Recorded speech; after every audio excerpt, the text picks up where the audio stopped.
Bop bop bop ba-doo boop boop bop bop bop bop ba-da bop bop boop boop boop ba-doo bop bop bop bop ba-da bop bop boop boop ba-doo ba-doo ba-da bop bop boop boop ba-doo doo bop bop bop bop ba-doo ba-doo boo. Good morning, hello, welcome. It is I, your host, Pogo Kiddo, with yet another amazing episode of Redstone Lapis Lazuli. Hello, hello, welcome. Good morning. Yes, yes, what a great morning. There's a bomb cyclone off the coast of Oregon, and it is fantastic because it's sending our way lots and lots and lots of rain. I miss the rain. It's been great. It's been fantastic. So yeah, it's really nice. I dig it. Please check out my new upgrade. What is this? What is this thing here? We are backstage. This is backstage. Back here, you see I have an array, a setup here that I made. This is the redstone torches here are powering these droppers. Well, as long as they're powered, nothing happens. But what's going to happen is that these are going to flash off and then back on. When that happens, that's the dropper is going to shoot up whatever's inside of it into this hopper line, and then it's going to work its way down. Do do do do do do do do do do do do do do. Work its way down to this potion brewer thingy, and all the ingredients. So what this is a potion brewer from the backside, the back end. This is the backside. This is what it looks like from the back. All right. But let's look at it from the front. So this is the basement. I reworked the basement. It took me some time, but I dug it out, I cleaned it up, and I redid everything, and now it's good. So I got my nether wart here, and then I got my potion brewing station here. This is a design by Nia Mature. And pretty much, I just, choose the ingredients that I want to make the potion that I want. Each ingredient does different things: fire resistant, night vision, water breathing, swiftness, strength, healing, regeneration, slow falling, leaping, that's turtle master, weakness, and poison. Poison! Then we have our modifiers for the power, for duration, to make it a splash potion. And then this is lingering when I kill the dragon and get its breath. Okay, anyways. So it's not very useful right now because potions cannot stack. So I'll make a night vision potion, and I'll have it extended duration, right? Extended duration night vision potion. And the problem is that it doesn't last very long. So there it goes, right? First is the nether wart, and then as that gets, goes brewing, I can show you this over here, which is all my cool stuff. Well, I mean, this is just basically the nether wart. You gotta, this is a brewing station. You need a constant supply of nether wart because every potion requires nether wart. Every single potion. Just about every potion, not every single one, but a lot of them do. The majority of, and then if potions start stacking, I'm going to be burning these potions a lot because I can carry up to 64 in one slot. That'll be great if they stack. Even if I can stack them to 16, that's better than 1. So that's good. That's what I've been working on. And I had to add it to my basement. I basically cleaned out the basement to add this. So this is nice. This is nice. There's plenty of room for activities. I think I'm going to start adding like a passive brewing stand right here, or maybe over here. I don't know. Maybe right here, where I can just get it out of the cauldrons instead of actually brewing it. Not done yet. There, it's done, right? It's done. And then so I hit this button to cycle the bottles. So that way I don't have to do anything. Yay! Okay, so I got these potions of night vision, right? I got this cool basement going. I got this new setup here for my chat. Check this out.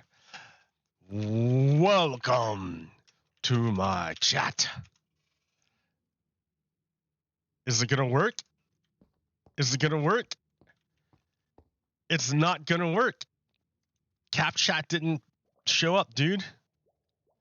Bummer. I should have tested it before. All right. Well, I won't do it now, but I'll do it later. Anyways, okay. So I got this going, right? Then you come up here, and then we're gonna head over to the nether. Into the nether, into the nether. And then I'm gonna go over here and then say, yo guys, I wanna check out the nether fortress.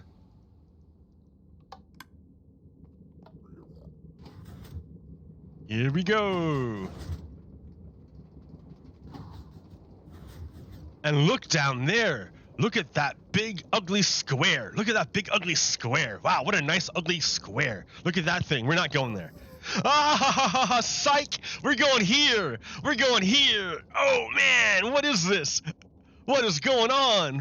What? What? What is this thing? This, my friends, this is a blaze spawner. So what happens here is up there is a blaze spawner, and through a series of clever pistons and pressure plates, I force all of them down into this location where there's a trident waiting to meet them. And so I just turn this on, and they say hello to the trident. Hello, my little trident. Hello, my little blazes. Meet the trident. Isn't the trident so nice? So I collect the XPs, and then I go down, and down here I can collect the blaze rods. So this allows me to maintain continual operation of the brewing station. So I thought I would only need to do the brewing station, but that was incorrect thinking. That was wrong thinking. I should have realized the brewing station was always coupled with the blaze farm, because you can't run the brewing station without blaze rods and nether wart, but really blaze rods. So one without the other is useless. I needed to have both. If I didn't have both, then the potion farm would have worked for a little while, then stopped working, and then all that labor I poured in would have been for nothing, which would have sucked, right? It would have made me feel bad. Okay. So, another thing I learned while running around this nether fortress is that I had built. There's up there is my base up in the nether ceiling, and then hits the train line that comes down. And I had built this thinking this is where I was gonna go, right? Thinking I was gonna go live here. This was gonna be my deal in here. I was gonna live in here. But then, as time went on, I realized I made this great, big, perfectly safe space, but I can't do anything with it. I can't do anything with it. It's just a big empty space. Sure, it's safe, but I can't do anything here. There's like nothing I can do here. I can sit here and like heal, and that's about it. So I put in all this time and energy and all this cobblestone to make this, but it was all for nothing. It was kind of wasted labor. But in a way, it wasn't wasted labor, because by doing this, I learned what I don't want. I don't want this. I figured it out. I had to do this, though, in order for me to understand that this is not what I want.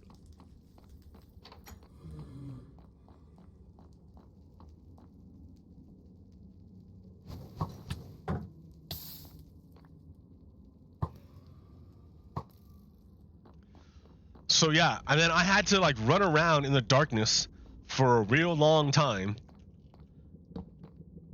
to learn this the layout of this fortress.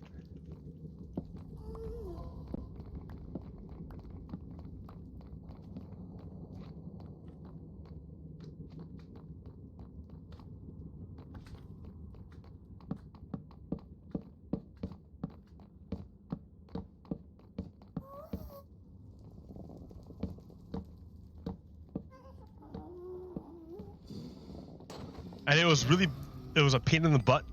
It was really annoying to make, because as you can see, guys are spawning everywhere.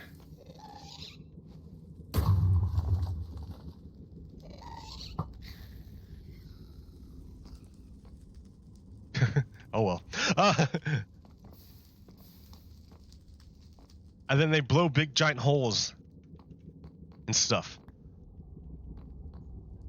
Alright, so you can't see. Let me quaff a potion here. There we go. Now everything is bright and shiny. Okay, so yeah, this is the blaze spawner. So that's my little safe space down there. And that's where the blazes actually spawn. And you can't see them, but there's a bunch of pistons all over the place.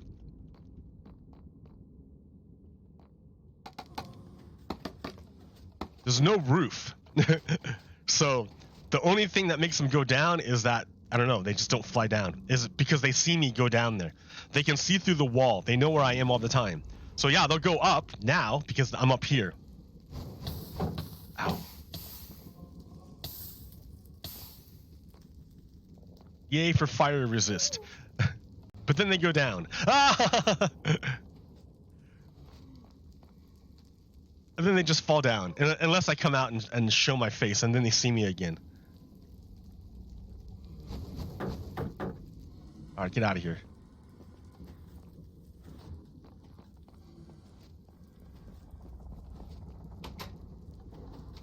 Otherwise, they all come down here.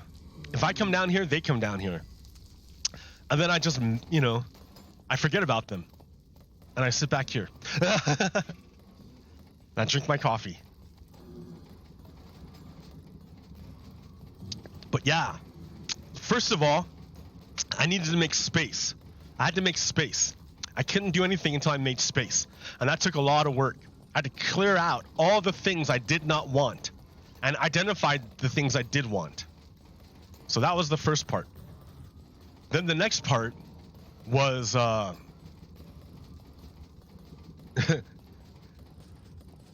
figuring out what I want, and then I figuring out that that it was more than just, what I thought. Let me get out of here. This is kind of, I don't like hanging out here. I was here a lot yesterday, and it made me super stressed out, so I need to get out.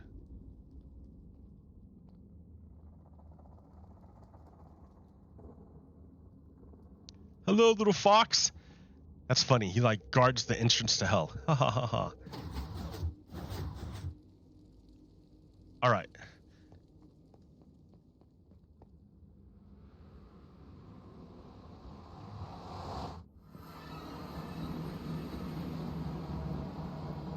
So yes, I have made a potion brewing station, another farm, and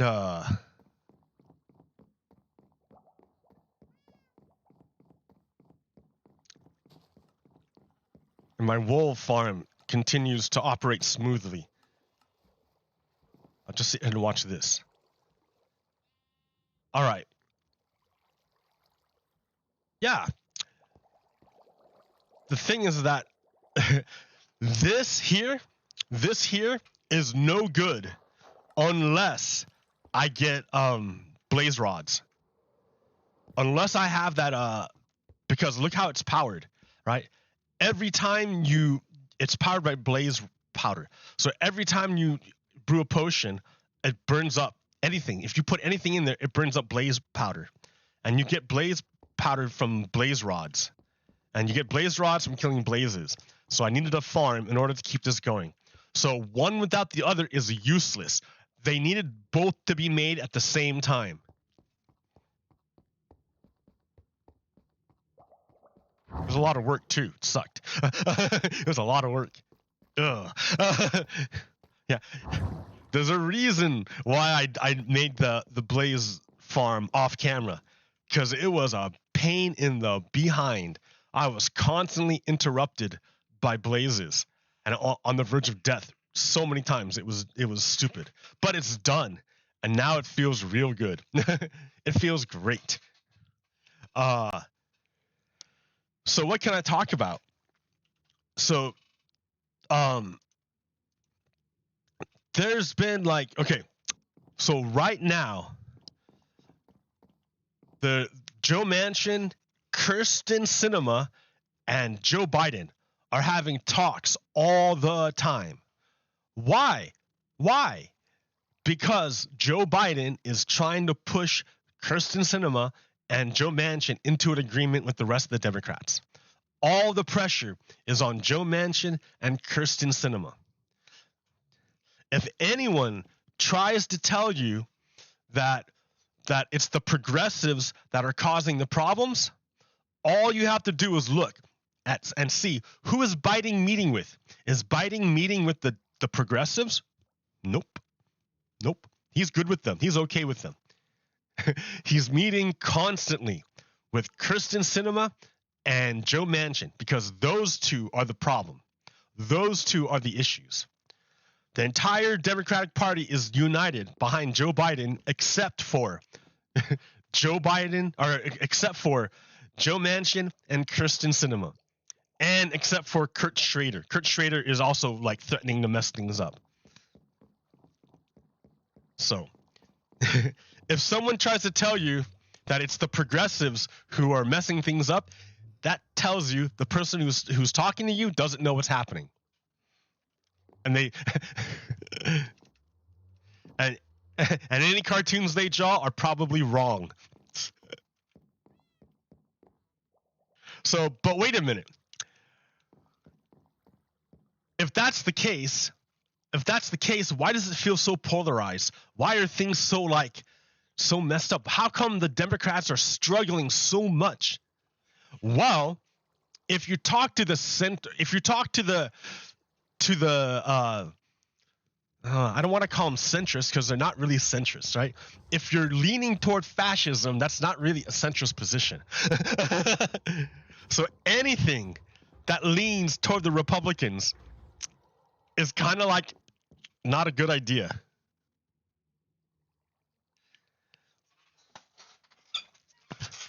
But you want to say, well, how can the Democrats do better? Like, obviously they need to elect more senators, but what's holding them back? So if you talk to Paul Kane right here. Paul Kane says, oh, wait a minute. Is it Paul Kane or Joel Benson? I don't know. But Paul Kane reported this, and it was about what were you talking about, Paul Kane? Democrats' problem, right? It's not focusing on issues most vital to independence, two prominent pollsters say. So these two pollsters, right? Pollsters aren't necessarily great at politics. In fact, I know they're not. There was a guy named Nate Cohen who was like real good at predicting the 2016 election. But after that, all his I think his name, no, not Nate Cohen. It was Nate Silver. Nate Silver was really good at predicting the 2016 elections, but then all his like political musings after that are pretty bad. They're pretty bad. So just because you're a good pollster doesn't mean you're very good at politics. Did that guy just like spawn in my house? What are you doing in here? Get out! Oh, did I break that glass? I did. So you made me break my glass. Is it broken? What happened? I can't see. There's a piece of broken glass right here. Here, wait. There we go. Look for the glass. I broke it back here. What? Okay.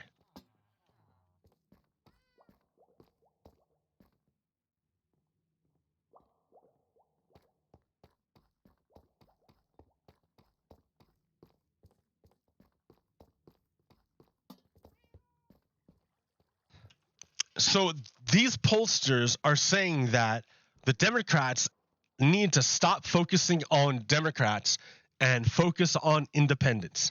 So let's see what this says, right? These pollsters, who aren't necessarily good at politics, are saying Democrats need to stop focusing on Democrats and focus instead on independents. So here's where he's saying it.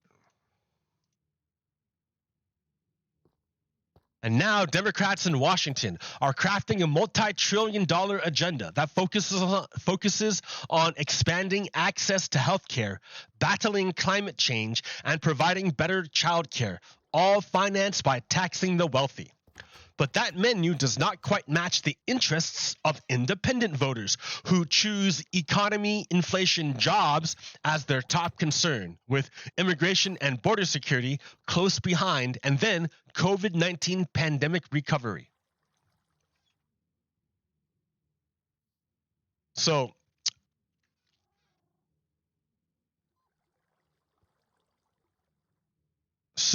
Biden's push for the $1.9 trillion American Rescue Plan to help fight the pandemic was very popular with independent voters. But that was signed into law in March, and most of its benefits will have expired by the time voters go to the polls next fall, causing consternation among Democrats trying to appeal to the suburban swing voters who powered the 40-seat gain that allowed them to reclaim the House majority in 2018. This is not true, dude. This is not true. See, pollsters don't know what's up. Pollsters don't know what's up. They think they do because they can do their polls, but that doesn't mean that's what's up. This is not true. Suburban swing voters did not power the Democrats gained. It was the minority vote, the black voters. It was the Democratic turnout. And you did it by appealing to Democratic voters, not by appealing to moderates, not by appealing to these people. You did it because you were Democrats and you didn't try to be Republicans. Like so let's look at the things that they're also do not means test child tax credit. So the law that was signed into March was the child tax credit. That meant if you guys had kids, you got a tax credit. You got a bunch of money from the IRS, like $300 per kid to help you raise your kid. I didn't get anything, right? I'm paying taxes. I don't get any benefit, but I'm okay with it because I understand those kids are going to be future workers who pay taxes that are going to fund the Social Security that keeps everyone going, the older generation going. So I understand this, that it's a good thing to make sure the kids are taken care of because the kids are going to grow up into adults who take care of my geriatric ass.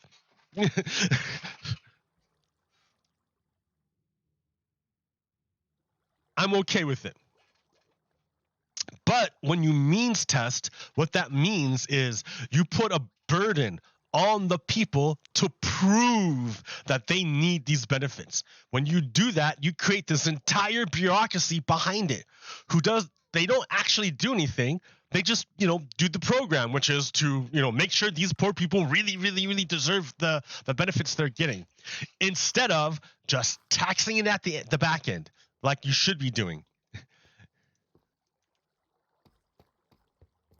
So by doing a means testing, you're not actually saving money. All you're doing, you're not saving money, and you're not helping. You're not saving money, and you're not helping poor people. So you're stopping the benefits, and you're not saving any money. You reduce the efficiency of the program. You reduce the benefits for no reason, for none. For some moral idea that, these people maybe some people who are getting benefits don't deserve it. I would rather some poor people get benefits they don't deserve than rich people go without being taxed. I would rather 1 million poor people get a check they don't really need or they don't really deserve, but they're poor. I would rather that happen than Jeff Bezos not paying taxes.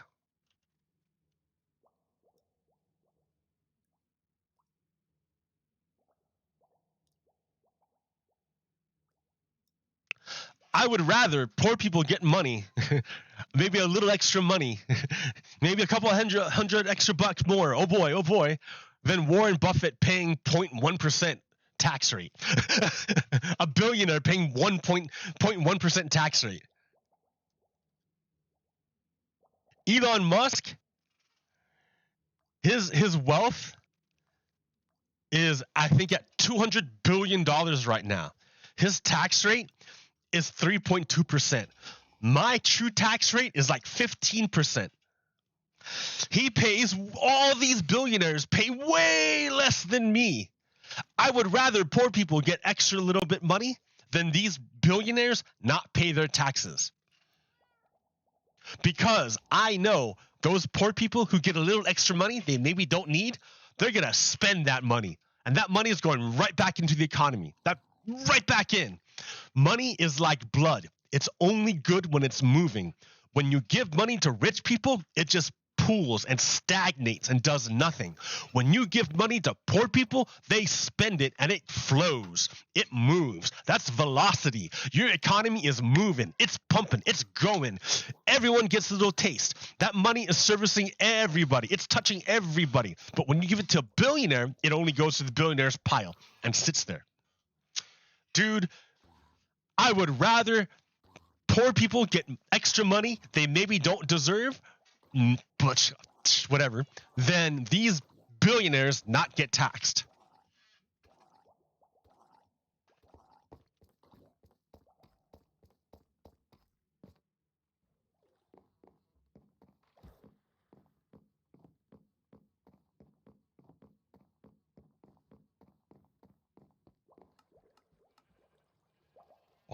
Wow.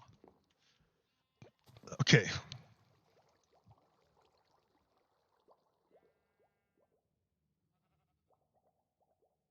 Independent. I got this mixed up. It's 5. Okay, so in terms of inflation, there is no inflation, right? The right wing wants to say inflation, inflation, change fiscal policy, give money to the rich. That's what the rich want to say, right? They want to say that it's inflation, that all this money that we're giving to poor people is going to cause inflation. But that's a lie. They only say that, the right wing only say that because, again, they don't want to help poor people. Remember, the right wing idea is to scrape up all the wealth, all the power, and then concentrate it into the hands of the few. So of course they're going to say, oh no, don't give money to the poor people.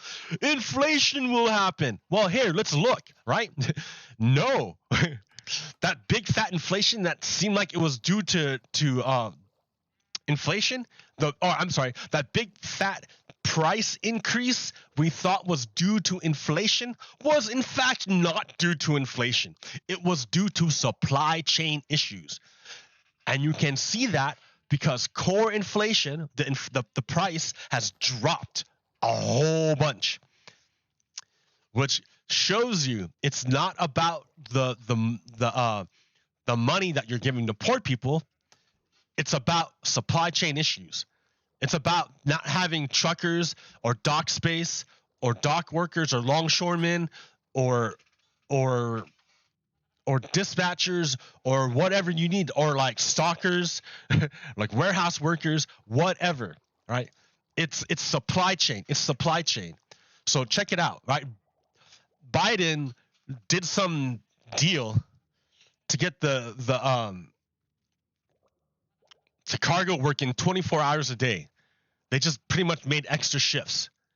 And they're working to try to clear docks so you can get the ships who are idling offshore, they can unload. Because right now that's what's happening. There's no room on the docks for them to unload their goods.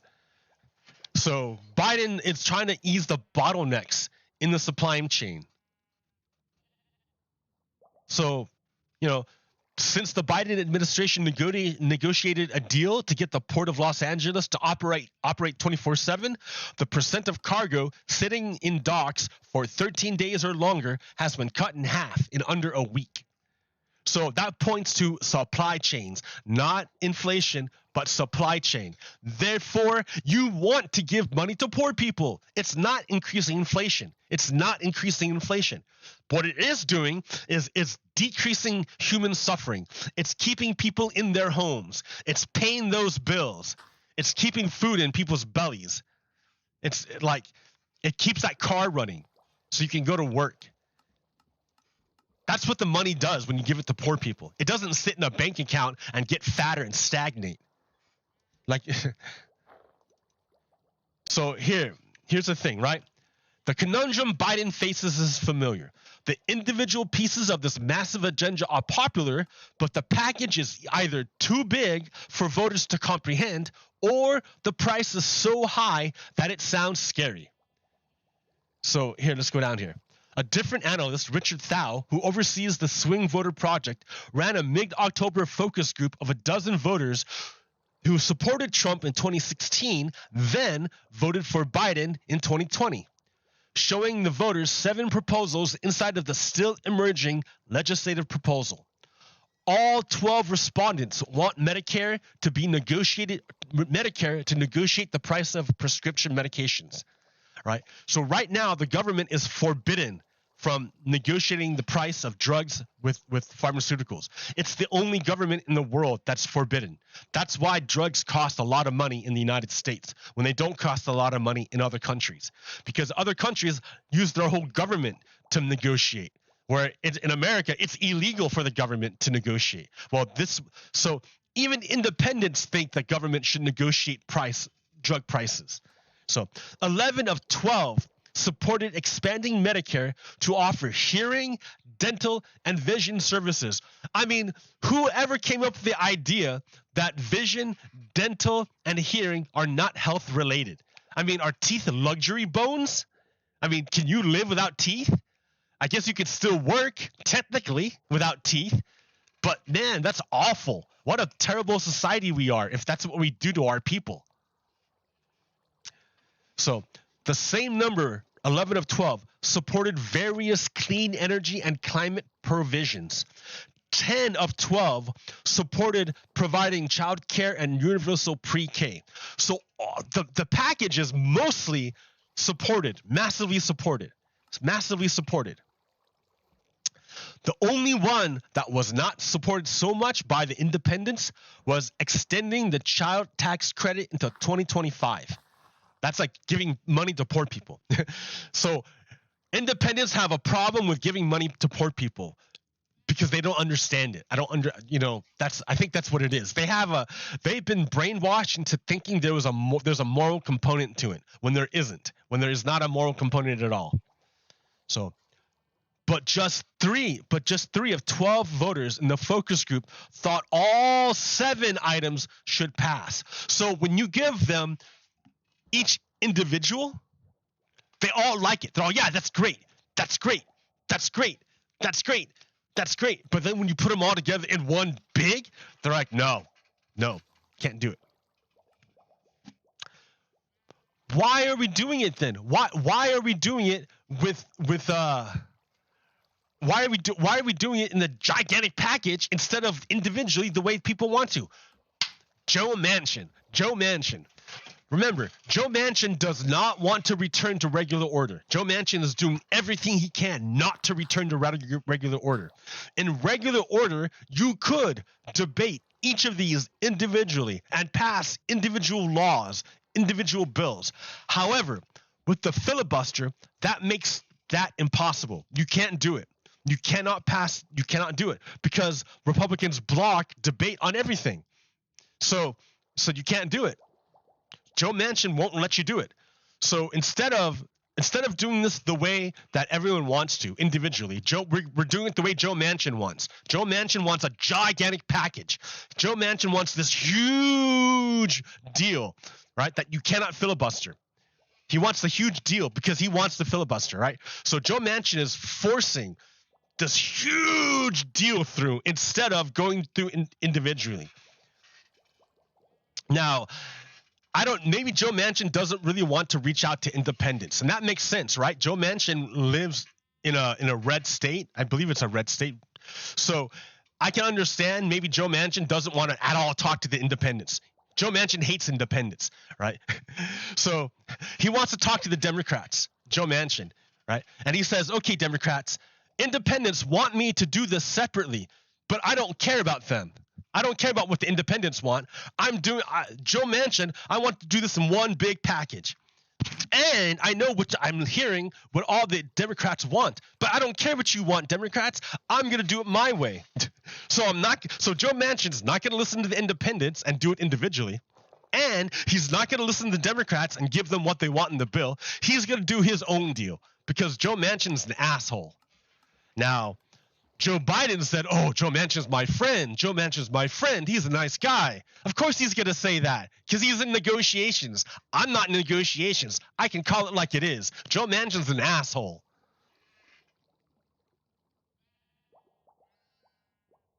Look what he's done. Look what he's done.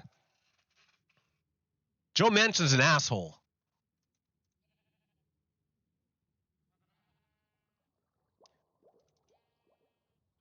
So let's take that idea that they're all pushing, that it's the independents, that the swing voters that the Democratic Party should be looking at.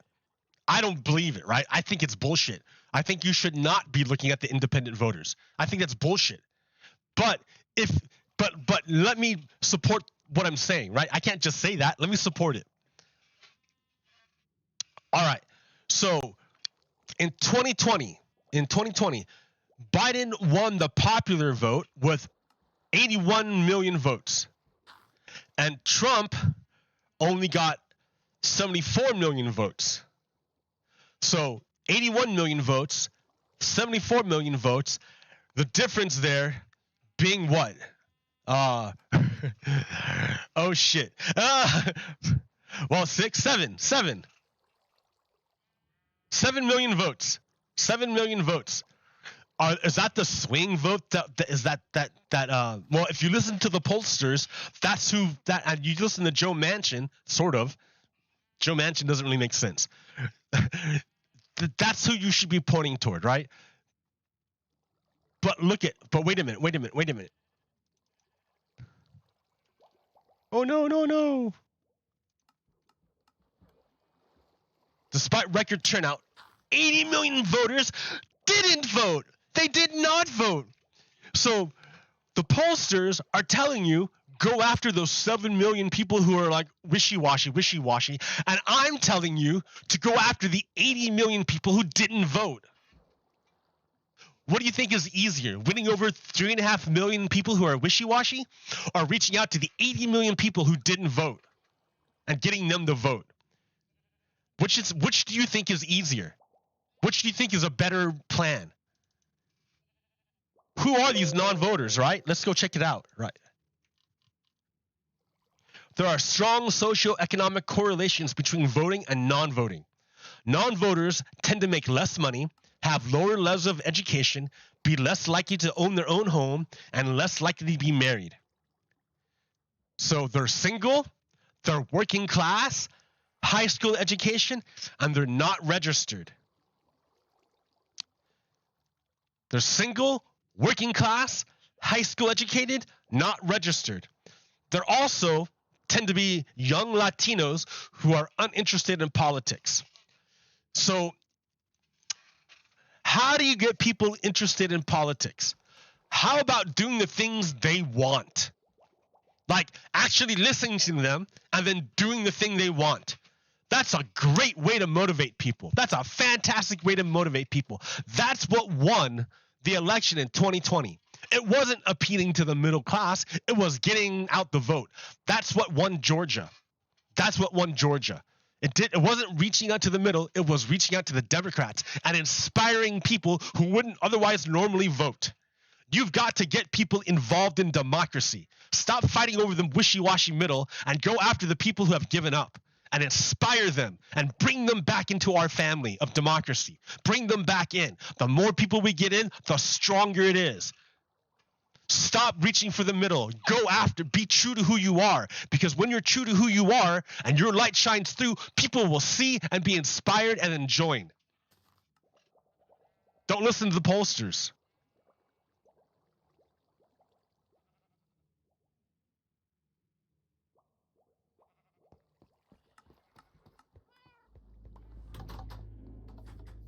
I have to fit it. It's not even done. It's half done. I mean, it works. It's working. It's working. Things are going. It looks real ugly, but it's working. No monster. I mean, like, yeah, every once in a while a monster, but like, I'll fix it eventually. It was part of a bigger project, right? Now that I've got all this wool, I can start.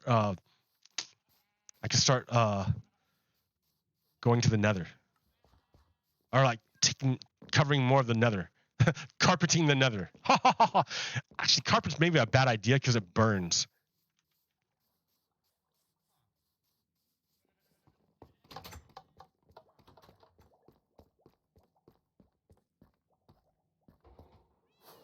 I love, God, they make flying so much better now.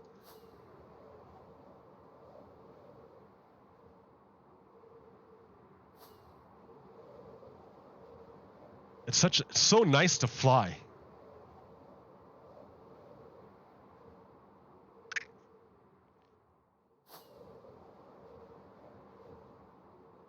Although if I were to make my mouse smoother,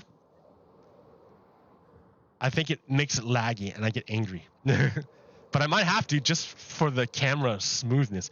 This camera isn't very smooth, huh? It's like not at all smooth for a camera. I gotta work on that. All right, what else do I got going on here? So remember that like a couple weeks ago, I was telling you the way to do it, the way to handle some people is to speak nicely to them, because or to not even speak nicely to them, but find alternate ways of communication. That if you try to talk to them, that doesn't always work out. So try to find other ways of communication, because I know certain ways don't work out. This is the way I'm used to it. Try to talk to geese and they'll attack you. They will own you. Yeah. Geese are not fun. Don't mess with them. All right. So, yeah, dude, did you hear what the Pope said? Did you hear what the Pope said the other day? The Pope went nuts. I can't believe what he said. So this is what the Pope is saying. Oop. Do you know what comes to mind now when, together with popular movements, I think of the Good Samaritan? Do you know what comes to mind? The protests over the death of George Floyd.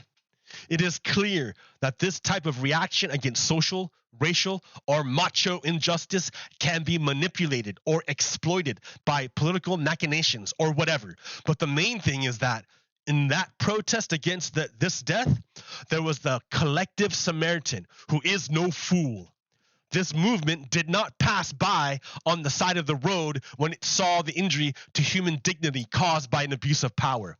The popular movements are not only social poets, but also collective Samaritans. And the Pope continued. I asked the great pharmaceutical laboratories to release the patents, make a gesture of humanity, and allow every country, every people, every human being to have access to the vaccines. There are countries where only 3 or 4% of the inhabitants have been vaccinated.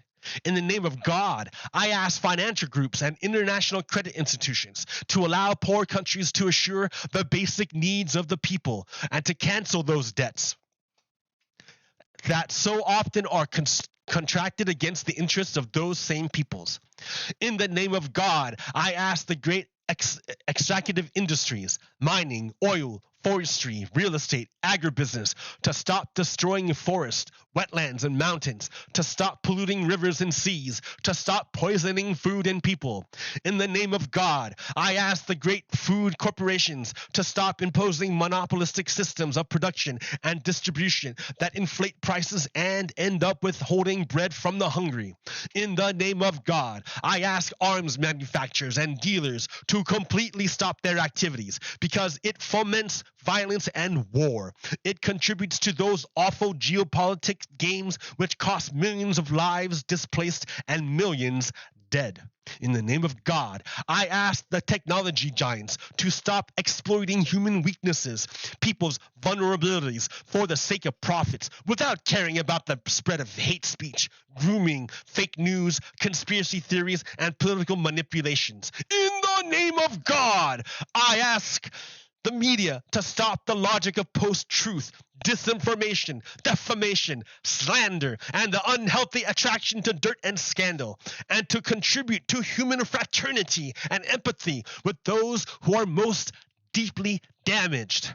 In the name of God, I call upon powerful countries to stop aggression, blockades, and unilateral sanctions against any other country anywhere on earth.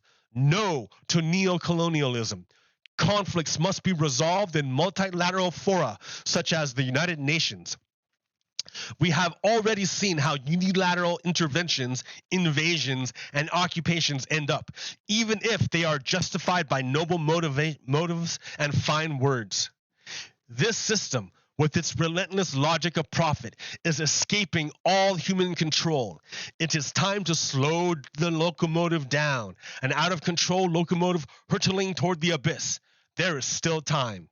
Now, I know that the Pope asks in the name of God, but I also know that corporations don't worship the same God as humans. so it means nothing to them. I know that they only answer to they don't answer questions. You have to demand it. You have to take it. They won't give it up. Power does not give in to demands willingly. So the Pope can ask all he wants. They're not going to do anything. It's up to us to do it, to make them change.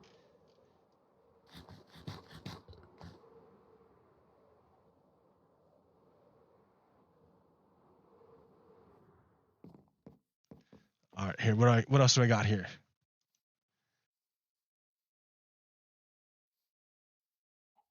Man, what a short show this week. What's this one? Federal spending. But then I had this one here. Defense spending, billions of dollars. The United States spends more money than like the next 11 countries combined on its military. But that's the thing, right? This is misleading because you have to remember this is a business for the United States. Because all that money is invested back into the United States to produce weapons. And then those weapons, if the United States doesn't use them, it sells them to these other countries.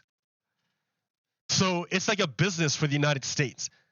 Sure, it's subsidized, but then you get billions of dollars or trillions of dollars back in terms of, arms sale and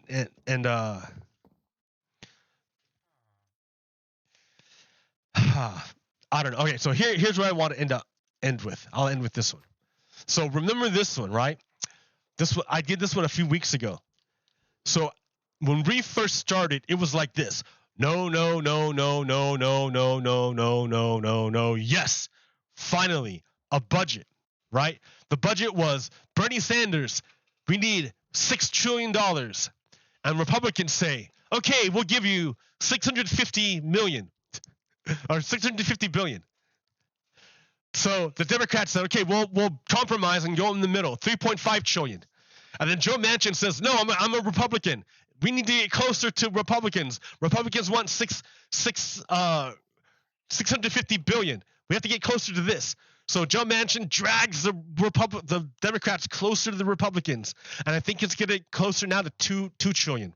So from what the Democrats wanted, 6 trillion.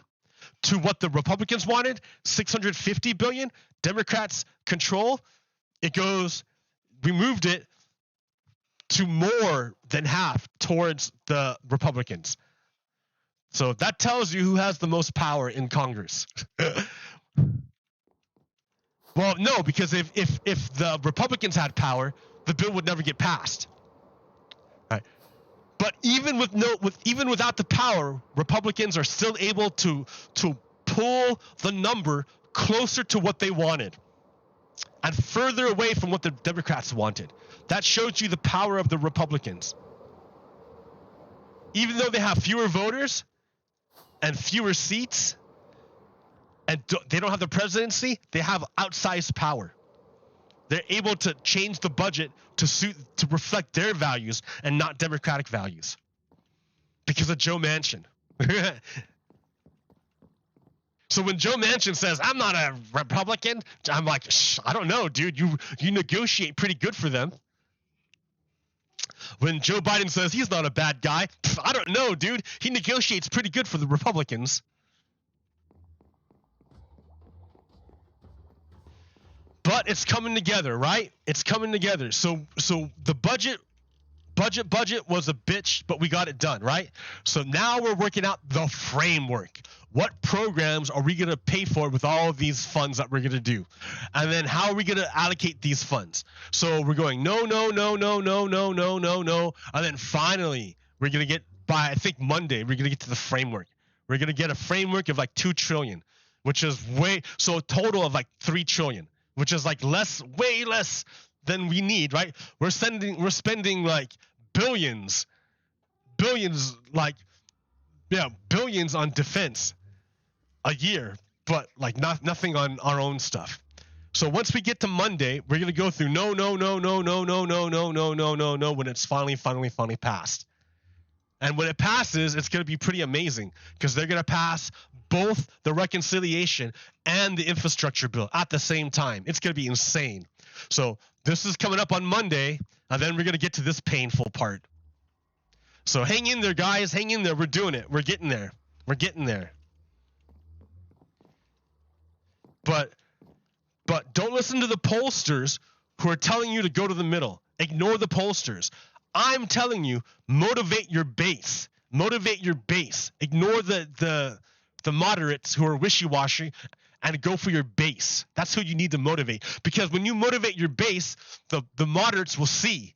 The wishy-washy people will see who's true to their values and gravitate toward those people. Hang in there, Democrats. I think you guys can do it.